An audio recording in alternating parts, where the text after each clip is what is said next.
สำบายดีพ่อแม่พี่น้องป้องปายเมื่อสุขุสุคนเนาะเอ้ามื้อนี้ก็มาพบมาพ้อกันคือเก่านั่นละมาพ้อกันคือเก่าก็เฮ็ดงานคือเก่าเมื่อวานนี้เราประกอบถังเนาะหลังจากเราประกอบแล้วมื้อนี้เราก็มาลุยงานเลยพี่น้องมื้อนี้ก็มาครบทีมงานเฮาพ่นยาเฮาก็ใส่หมวกปิดจมูกใส่แว่นเนาะใส่รองเท้าบูทป้องกันพี่น้องพ่นยาสารเคมีอันตราย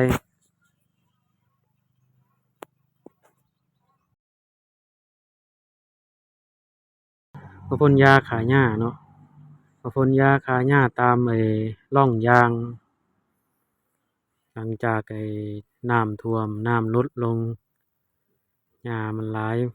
เราก็เลยมาพ่นเอาจึงใดก็ฝากกดไลค์กดแชร์